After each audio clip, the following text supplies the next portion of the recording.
Welcome to a brand new week, fresh start, and of course, new news stories on People's Voice on VOP Television, the #1 station and program where the stories that matter take center stage, and we continue to amplify the concerned stories, perspective, and the voices of the everyday Nigerian people.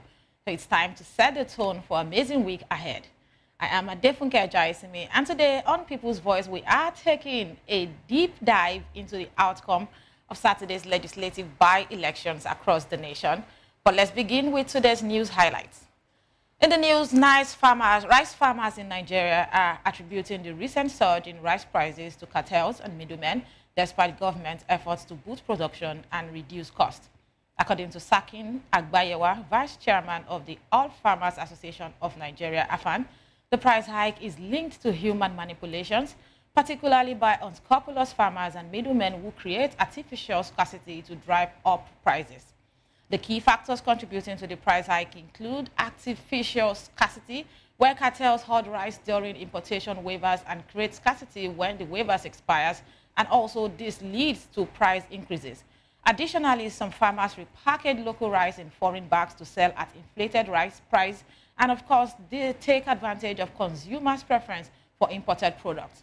Furthermore, insufficient government support for local farmers, including ineffective distribution of subsidized inputs, has also contributed to the price surge.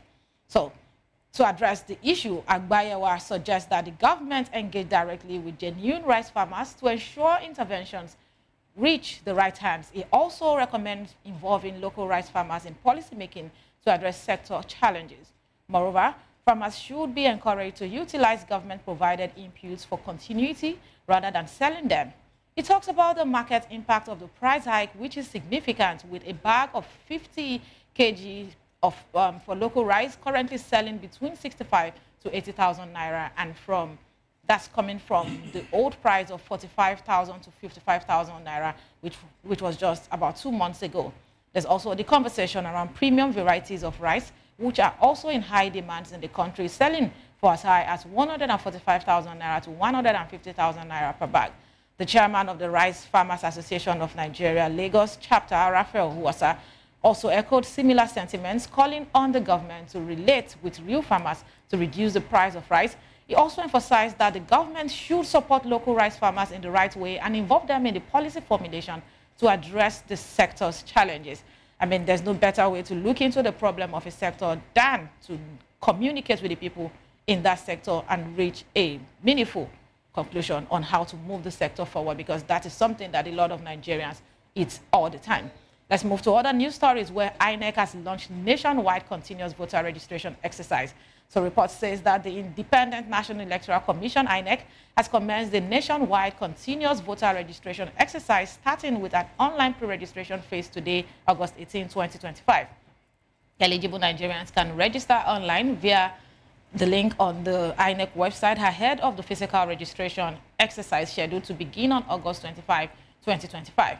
This exercise is open to new voters aged 18 and above, those who wish to collect or transfer their permanent voter card PVCs, and also individuals who need to replace lost or damaged PVCs.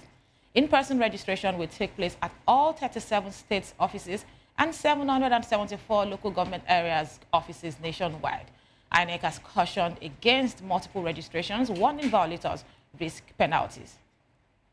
While in another news, Senator Ned Nwoko proposes a bill to establish, develop, and manage ranches across all 774 local government areas in Nigeria and the Federal Capital Territory to enhance food production. It talked about the bill, said the bill is aimed to promote modern livestock farming, curb open grazing, and also enhance food security by facilitating cooperation between government and private sector participation. It also outlines the establishment of a dedicated ranch management and development agency responsible for regulatory oversight, compliance enforcement, and of course, implementation of sustainable ranching practices in the nation.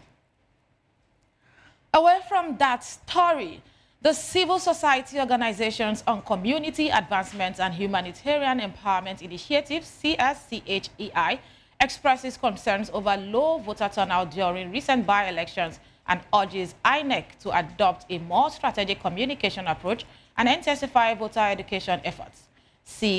CSCHEI commends the dedication of its alliance member who were accredited by INEC as election observers nationwide and also praised them for a job well done. Let's move to talk about the Minister of Works, Minister Umahi, who has backed President Bola Ahmed Tinubu's re-election bid. In news, the Minister of Works, David Umahi, insists that all, not one, not two, not three, four, but all 5 Southeast governors are backing President Bola Ahmed Tinubu's re-election bid in 2027, citing the president's efforts to develop the region. Umahi maintains that the Southeast is currently witnessing a new wave of federal attention and infrastructure development under President Bola Ahmed Tinubu's renewed hope agenda. I mean, these are some of the stories in the news at the moment, but yeah, it's time to talk more about analysis and discussion. So we'd like to get your views on some of the stories that we're talking about today on the show. The number to call is 090-447-32605. 090-447-32605 is the number to call us via WhatsApp to share your thoughts with us on People's Voice. And you can follow us on social media at VOP TV Live. To be a part of this conversation, you can use the hashtag People's Voice on VOP TV. And on YouTube, we have Voice of the People Television. Kindly hit the subscribe button, and together, let's make our voices heard. It's time to go on a break now. When we return, we'll come to talk about the recent by-elections that happened over the weekend in Nigeria. And of course, we provide valuable insights to the country's political landscape. Please stay tuned.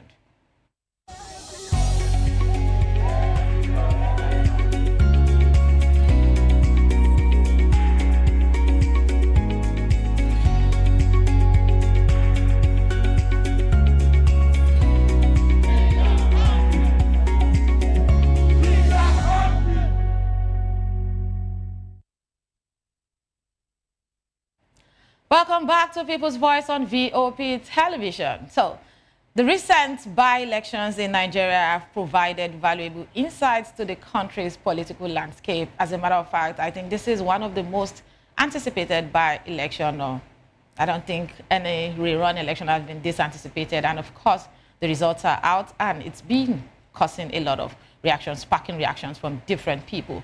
But the All Progressives Congress, APC, emerged as the dominant force, winning 13 out of the 17 federal and state legislative seats that were up for grabs.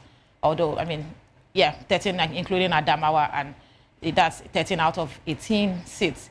The resounding victory solidifies the APC's position as the ruling party in the nation at the moment, and this also demonstrates a strong ground game and effective campaign strategy. The All Progressives Grand Alliance APGAD also made a significant impact, winning 1 Senate seat and an assembly seat in Anambra State. And this strong showing highlights the party's growing dominance in the state's politics and, of course, the Southeast region at large, and the position it is playing right now as the major player in the region, that's the southeastern region of Nigeria. On the part of the new Nigerian People's Party, NNPP, they also won a seat in Kano State, demonstrating influence in that state and, of course, the region.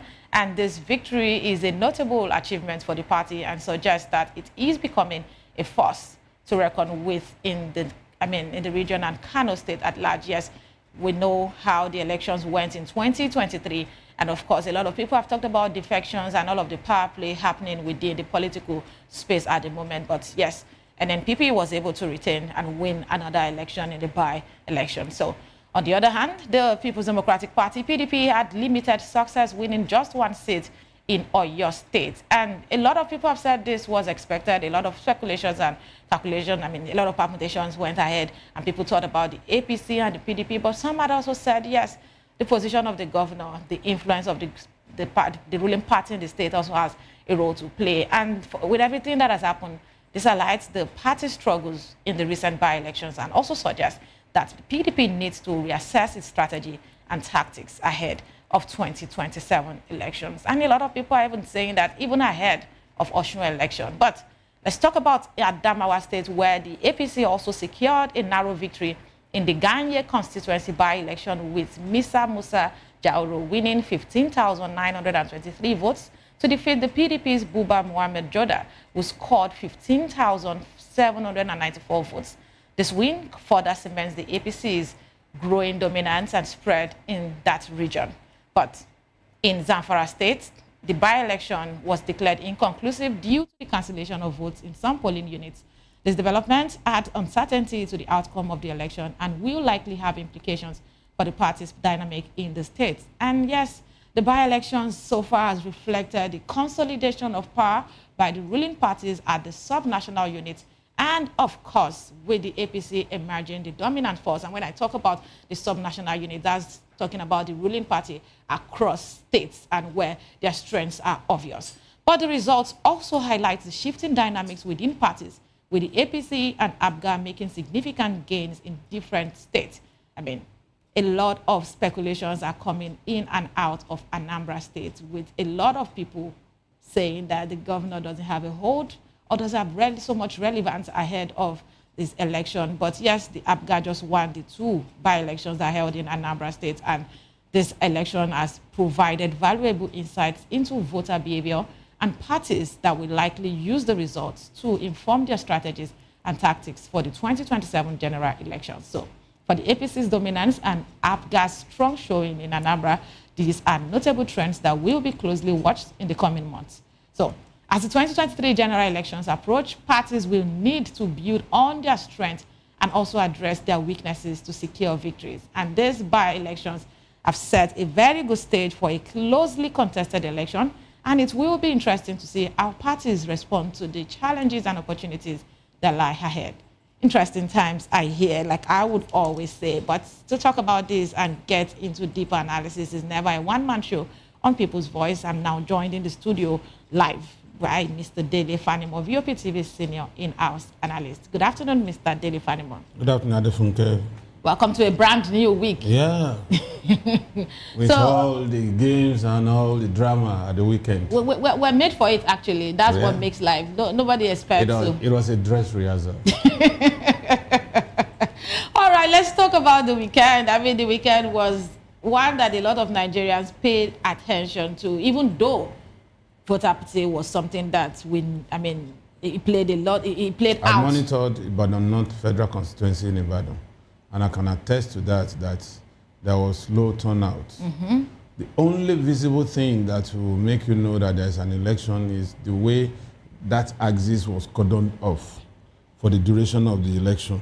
But apart from the fact that there were no vehicular movement, but people were still seen walking around, and they were even using the road to play football. But why are people so interested in an election that they will not participate in it? I mean, the momentum all over social media ahead of that election was really high.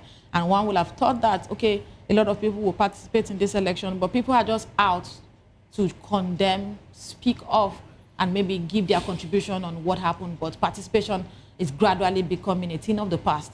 Well, voter apathy is essentially a result of erosion of confidence in the electoral process, and rightly so, because if you look at the trail of events and the outcome of elections, election in Nigeria is almost becoming very predictable. You can be sure that Makinde was the one contesting against any other party. Right. In Oyo State. Right. It was so obvious. Kwakwanso and his governor was the one contesting against anybody in Kano on Friday, on Saturday. Soludo? In Anambra. Anambra, it was Soludo. And the only person that could have given Soludo a run for his money was Ifeanyuba, that died, the senator. And so the field was left open, and a governor would not want to cede a vital part of his state to an opposition. What about Anambra? Adamawa. Adamawa, of course, you know now, the Atiku influence is there. But of course, we're still going to go to the details of how that election. I'm going to share a breakdown of that election and we'll analyze it. But let's talk about specific factors that contributed to the APC's narrow victory in that Adamawa Ganye constituency by-election. And because it's less than 1,000, And how can the party build on this momentum in future elections? You mean APC in Adamawa State? Of course, you recall that Binani, yeah. Binani, won that election. She made a strong show in that election. She actually won. She was first but declared. Last minute, a lot of manipulation came. That's why they couldn't convict that professor who supervised that election. Because they know that if it gets to that point, the man would open up. That's true. We didn't hear anything about him after the old That was why they didn't prosecute him, And so the people are still angry that we gave a mandate to somebody, but you deny that person. So there's always a comeback, and there's always another showing. And that's what they have demonstrated. The dominant party today in Adamawa better watch it. Because it was really close with the PDP and APC. I mean, that means the PDP still has its own supporters, and of course the APC still have their own supporters. So it's just, it's even less than 200. Yes, that's what I'm saying. You see, a lot of things will happen in the next global election in Adamawa, and it could be a game changer. Watch it. Watch it. Do you think that what happened in Adamawa election was a reflection of the differences between Governor Fintiri, and former Vice President, who is also former Waziri of Adamawa State? Is it former? It's been said that the title was taken off. No, it's still the Waziri. You can check it. They're just playing politics about that. And you see, there's always this tendency for people, Atiku won the global election. It was while waiting to be sworn in as governor that became vice Obasanjo president. Picked him to become vice president, which means vice president, he still has hold in that state. Don't forget that it's also from that state. But then, you see, they don't let go.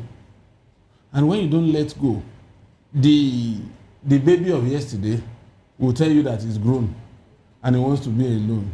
He wants to be left alone to do what, make his mistakes, correct those mistakes, and move on. And so there will always be that fight. And the fight is for the soul of the till, not for the soul of the people. Is it about letting go now, Mr. Fanimo, or knowing when to stop? They will not stop. Politicians don't stop. Oshomole that said the era of Godfather has gone. Yeah, when he was governor. He came back to become Godfather to Okwebolo. Look at the campaign period. Okwebolo didn't talk. It was Oshomole that was campaigning. Fubara didn't talk too during his own campaign. It was Wike that was talking. So somebody who said the era of Godfatherism is gone. Only to realize that it was necessary to be a godfather. A godfather. But Mr. Fanimo, do you think that the PDP is losing its hold? I mean, there's been a lot of reconciliation, there's been a lot of hope, there's been a lot of conversations around coming back stronger. But with the results, it shows that this was an election won by Seyi Makinde, governor of Osun State. How do you think the PDP can reassess its strategy and tactics to improve its performance in future elections, given its limited success in these recent by-elections? You know that if you kill a snake, 24 hours after killing that snake, if you put that snake on fire, you experience movement. The movement is a whimper now from PDP. PDP is already in ICU. I do not understand that analysis. So if you kill a snake and 24 hours you put it... What you are seeing is the dead snake trying to struggle with the burning flame. PDP is not anywhere. The two arrows that were pushing PDP and funding PDP, Atiku and Wike, they are no longer in PDP. So what do you expect? PDP is in disarray. And those people that feel that, this party is going under, before it sinks, let me jump out of the ship and see if I can see a tugboat that will take me to the next level. And that's why people like, Dinon Milai. Right. Dinon Milai has been dancing and romancing with APC lately. So people, I mean, over the weekend, that conversation was out there too, because just the other day, he was in an interview speaking boldly of the coalition and all. Then now we are beginning to wonder, what exactly is the problem of these PDP people? I think it's a PDP problem. Or is it just that they chose people of unstable character to be at the forefront of their campaigns or style of communication? Show me a consistent politician, and I'll show you a virgin in the maternity ward. Politicians are known to be inconsistent. But there are politicians that have stayed true to the ideologies of their party. Which ideology do you have? Show me one party and tell me the ideology of this party. Whatever the ideology. The creation of these parties, the parties that started this republic in 1999. APP manifesto was written by Bola Ige. PDP manifesto was written by Bola Ige. AD manifesto. These were three dominant parties. written by the same party. but so where is the ideological difference? No, but this is the same party that Esule Lamido has said, even though I'm supporting the coalition with my full chest, but I would never leave the PDP. I mean, he's not the only person. What does that tell you? Is that statement not anti-party? Your party is torturing. That's why I said maybe they have a way of selecting their members, because you cannot totally call out any PDP member for anti-party activity because it feels like norm within the party. You see, everybody that knocks at the door of any political party, especially when that person has electoral value, will be welcome. But for him to stay in that party and believe in that party, help to build the party, is another matter entirely. And these people, they are forever looking out for power. And so their binoculars, their compass, everything is being, their searchlight is being on what's next. Desperation. Look at ADC. Very soon, Atiku will opt out of ADC. Don't know where he's going again. He never opted in. I mean, he never picked their ticket. He's I just said been... he would opt out because the ticket is not he was just guaranteed. A school father that didn't have an admission in that same campus. The ticket is not even guaranteed as of today. You think so? I know so. Because why I said so is if anybody, some of them, you can see that there's so much calm in ADC now. Nobody is talking.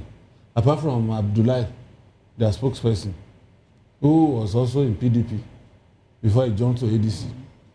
Every other person is very calm, watching the next move. They know that the litigations is a booby trap. So if they have a way, in the next 2 months, you will see another party coming up.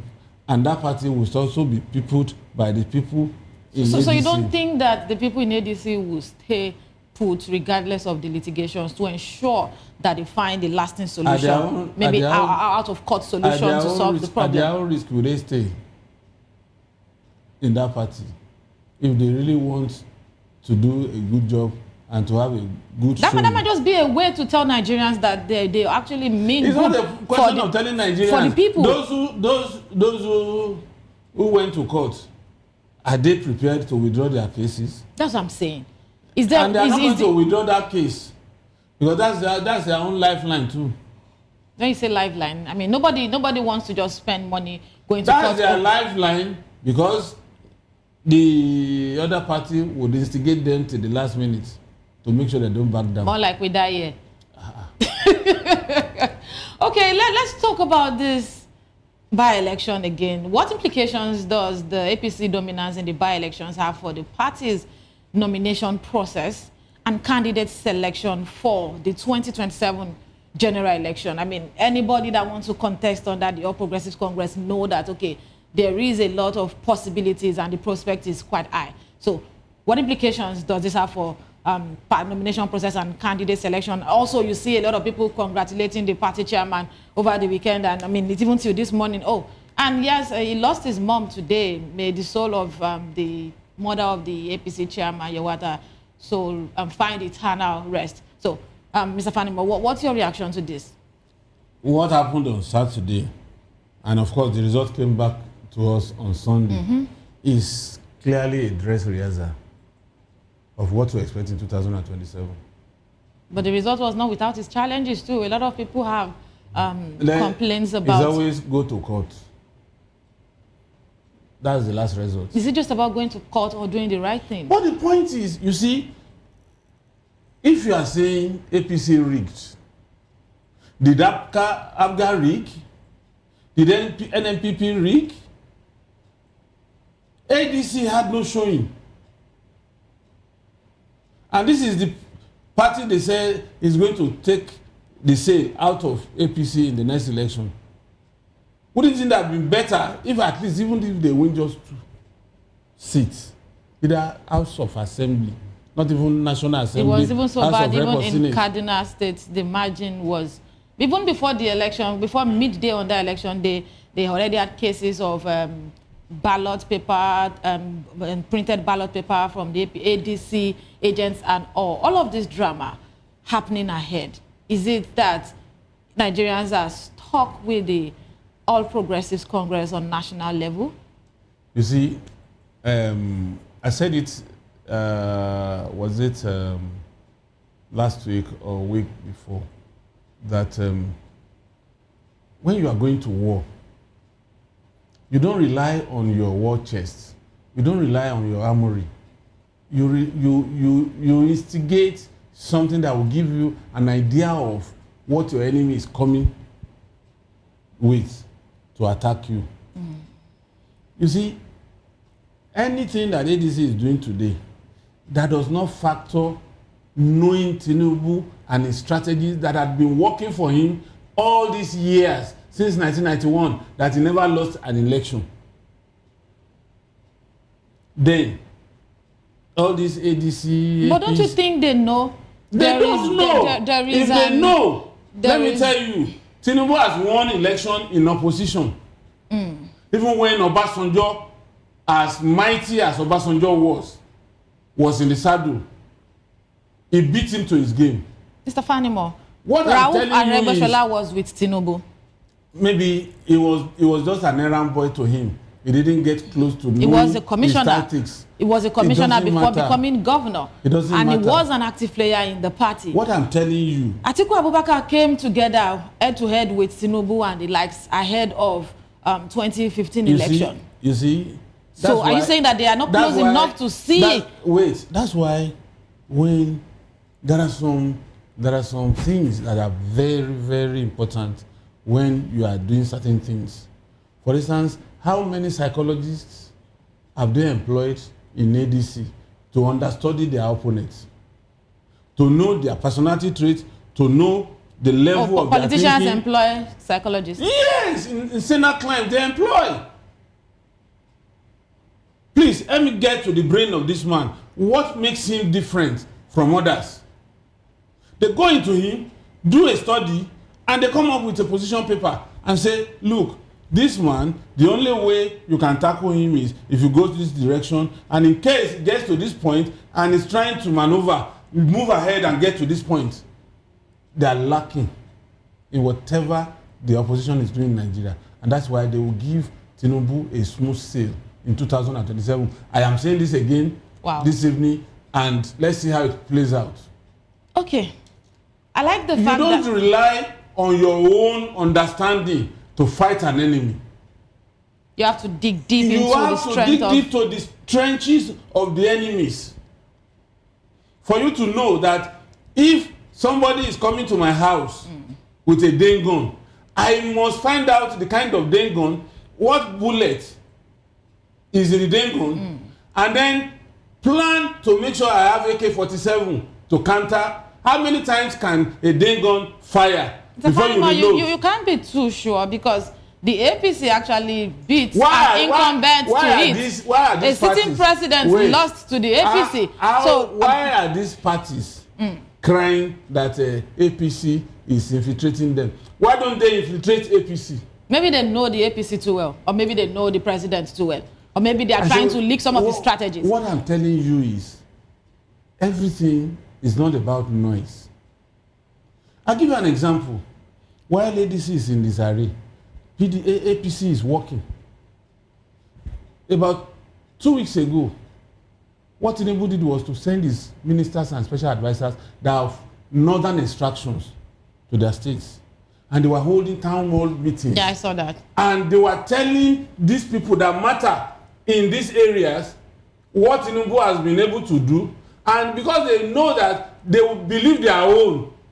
So if somebody from Kaduna South is a minister and is addressing Kaduna people, particularly the southern Kaduna, they will listen to him. And there are graphic pictures and details, either it is manufactured with AI or not, telling them that this is what is happening. Fanimo, we have a caller. Good afternoon and welcome to People's Voice.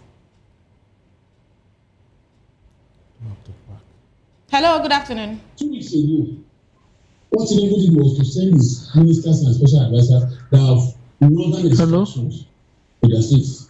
Hello. Hello. Hello, can you hear me? I can hear you loud and clear. All right, please go ahead with your thoughts. You're on People's Voice on VOP TV. I want to concur with your from Lagos. I want to concur with your analyst. He's on point. Please, I called last week. I think was it in Okoro's program, and I told you that ADC, as the speed they came is the speed they will go. That they don't have any political weight. I called Okoro's program, and I said it. And the same thing I said last week, here it is happening, because there is nothing I say in politics that is not as it is. ADC, I said it, I don't see any substance in them. I said it, I called it. Your analyst here is on point. Okay. They are just, those opposition parties are just baboozing themselves. Whether they like it or not, unless they have a formidable force against Tinubu, I tell you, it will be a far easier ride for Tinubu than we imagined. Let me just stop at that for now. Thank you very much. Okay, thank you very much for that submission, but I really wanted to... Are you still there? Okay, thank you so much for calling and being a part of the conversation. It was talking about agreeing with the analyst in the studio on the ADC speed, saying that the way the ADC came in is the way they were going to go. And of course, he called on Okoro's show 2 weeks ago to say the same thing that the analyst is saying, that, and he appreciates the thought of the analyst on this conversation. But let's talk about, when you were giving your opinion, you talked about rigging elections, and you cited the example of Anambra State where ABGA won. That would we say ABGA rigged in Anambra State? Would we say that NNPP rigged in Kano State? Let's talk about ABGA. How might ABGA's strong showing in this Anambra State by-election influence the party's expansion plans and strategies in other regions, especially ahead of its coming election later this year? And also, what potential alliances or partnerships could the party explore to further its interest? We've seen the governor with the president. As a matter of fact, the governor was able to invite Bola Tinubu to the state as an opposition governor, and it was a strong presence in the state. And over the weekend, we also saw Charles Soludo in Abuja visiting the president, and with the Tinubu logo on his cap and talking about progressives. And the conversation for him has been around being progressive and not just trying to win elections. So let's talk about the influence of the party and the potential alliance and partnership that could help the party have significant position when it comes to national politics in the nation. You see, in America today, we have two dominant parties. But that does not mean that there are no other smaller parties, that they operate around counties and states. So what that tells you is that ABGA has not pretended to be a national party. From inception? No. Initially, okay, in this particular tenure. When Odumegu Ojukwu formed ABGA, it was meant to spread, and probably start as a regional party with alliances with other political parties to make strong showing nationally. But those people who used that platform had a different plan. And unfortunately, the man died before he could nurture that party to limelight. And since then, they have decided to locate ABGA within Anambra. And that's the way it has been operating. Go on research on any election, you hardly see them having strong showing beyond Anambra. Not even the southeast. And that's what is playing out now. The only upset was Ifeanyi Uba's entrance into the race as senator. Perhaps Ifeanyi Uba would have even upset them in the coming election if he was alive. If he was alive. But somehow, fate played a fast one. The man lost his life. Now, the field is open to Soludo. And what happened on Saturday is just a rehearsal of likelihood of what will happen candidate in has November been speaking tough. He has been speaking tough on how the ADC is coming to take over the governorship seat in Anambra State by the coming election. We are seeing if ADC is going to take over Anambra on November 8th this year, couldn't it have been very clear if ADC had won what a man single-handedly using YPP, a party that is not known, pick that party like cherry picking from its slumber, from its ICU, comatose state, and use it to win senatorial district. In the whole of Anambra State, you only have 3 senatorial districts. And this man took one from the jaws of a tiger. Isn't that normal? I mean, now, Peter Obi was able to take Labour Party from that state to, Labour Party coming third in that election is no child's play. So, I mean, the personalities involved. Labour Party in Anambra. In 2023 election, I'm just trying to put the position of the white people in Anambra State with what Peter Obi was able to do with LP in the 2023 election. I don't see that happening in Anambra. Because up till now, nobody has told us that Soludo didn't perform in Anambra. And for a governor... You probably are not listening to those that felt he has not performed. No, you always find disgruntled element for personal reasons attacking him. But in the overall analysis of what is going on in Anambra today, nobody has been able to convince somebody like me that Soludo didn't perform in Anambra. And so it's going to be clear victory for him. Anambrians will be the ones to decide that. But I was in Lagos here when I told you that there is no way, nobody's any match for Ayedatiwa in Ondo State. Did it not happen? It actually did happen, but let's go on a break now. Let's go on a break, and when we come back, we'll take a look at the results of the by-elections conducted on Saturday, August 16, 2025, with the parties of the governors and the initial occupants, and of course, how the results played out. Please stay tuned. We'll be back shortly.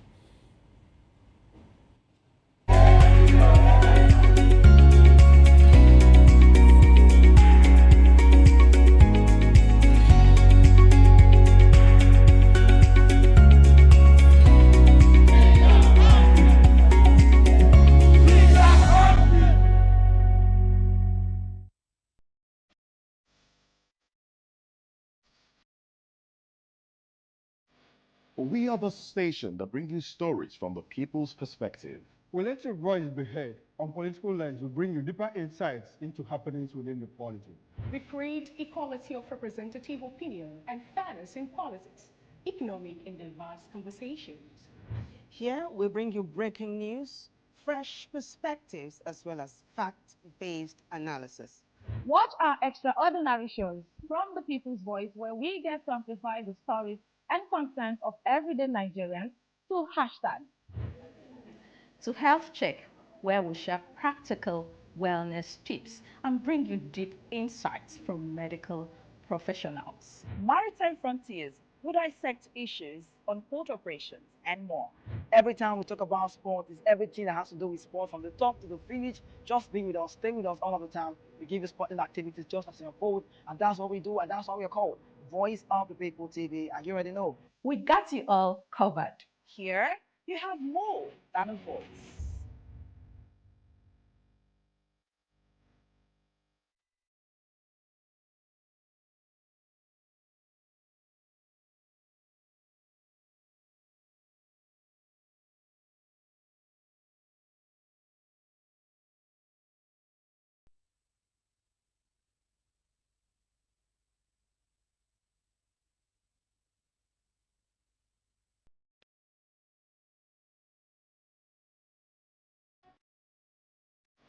We are the station that brings you stories from the people's perspective.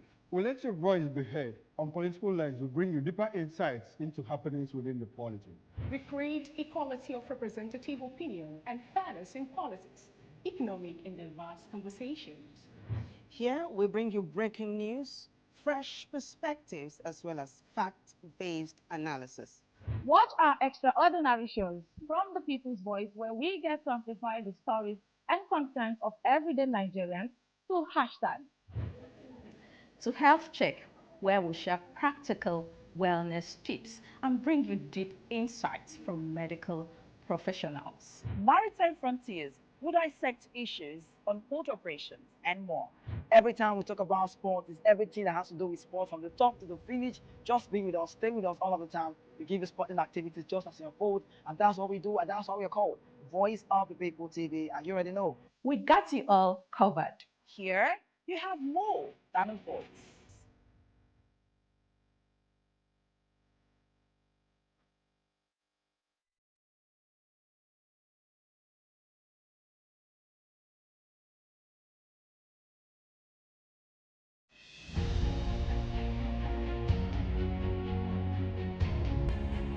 We are the station that brings you stories from the people's perspective.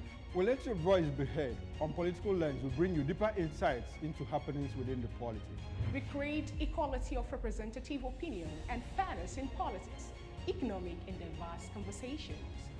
Here we bring you breaking news, fresh perspectives, as well as fact. In a world where truth is the ultimate power and opinions scream the loudest, it's time to wade through the noise. Hunger no get tribe! Hunger no get religion! And scan the human interest and trending topics that matter. Stay tuned to The Issues, your plug to the stories.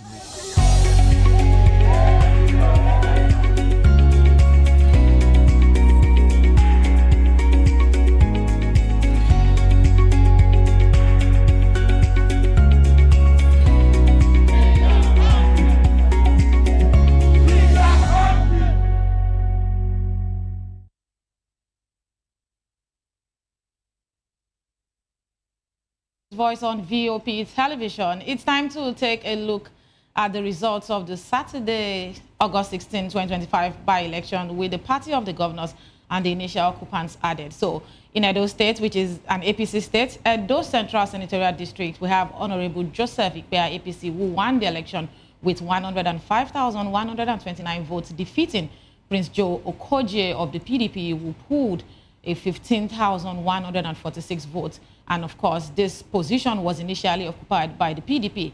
In Ovia Southwest, Ovia Southeast Federal Constituency, we see Barrister Omosede Igbinedion APC winning the election with 77,053 votes, defeating Johnny Aikpi Tanya PDP, who scored 3,838 votes, and also Dr. Sandra Ashemota ADC with 925 votes.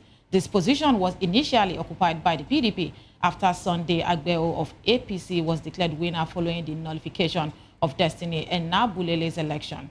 Let's go to Ogun State, where it's, of course, APC. It's an APC state where the Remo Federal Constituency election held.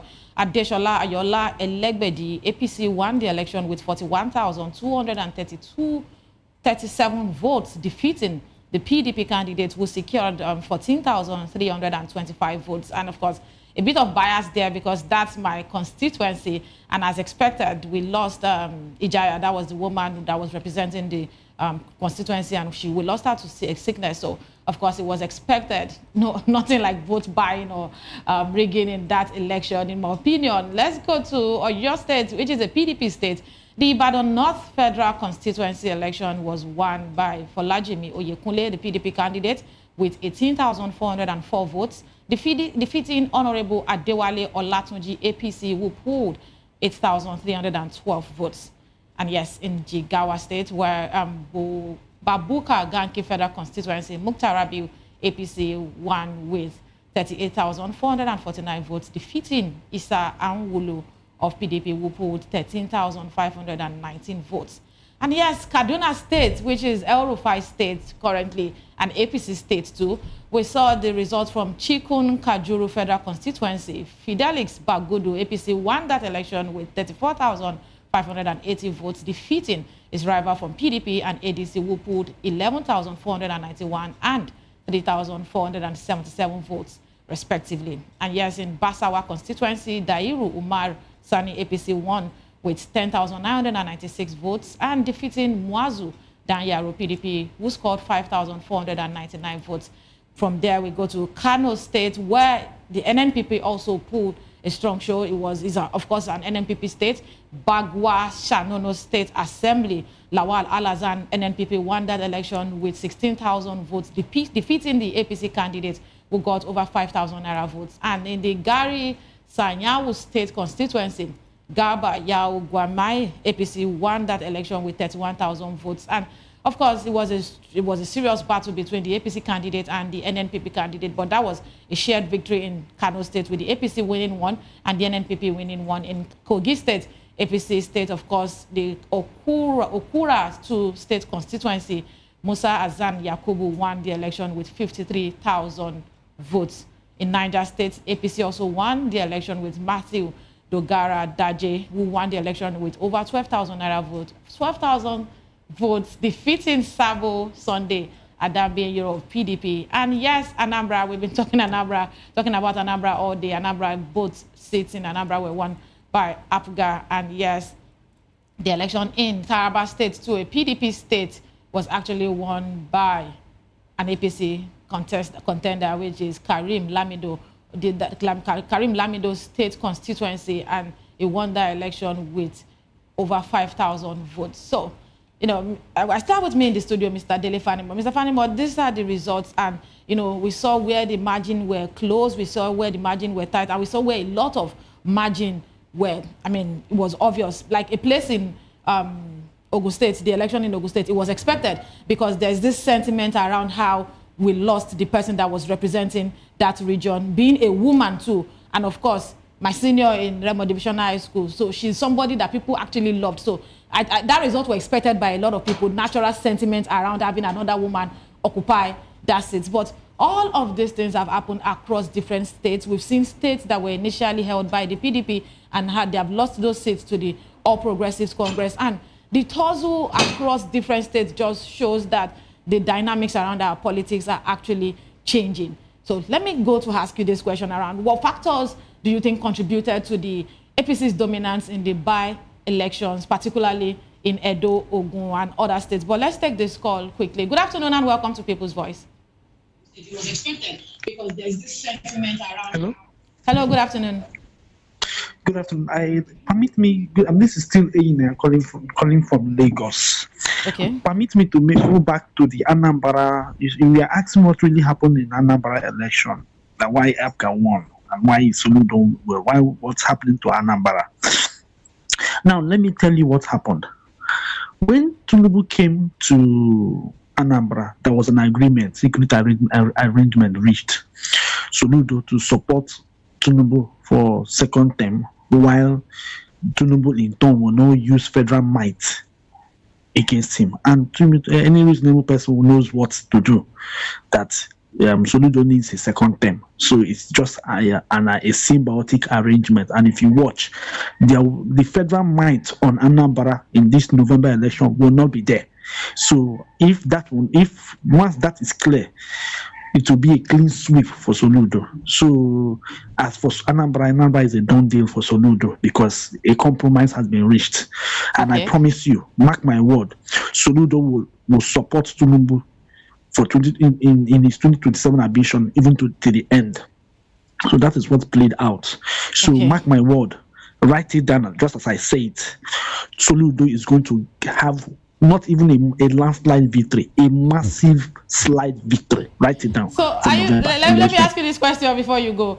So if the federal might will not be felt and there's an agreement, do you think that Governor Charles Soludo has done enough as governor for the people to genuinely vote voting for a At second least term. he has done well. That state has been blessed with good governors after governors. So Soludo has really done his best.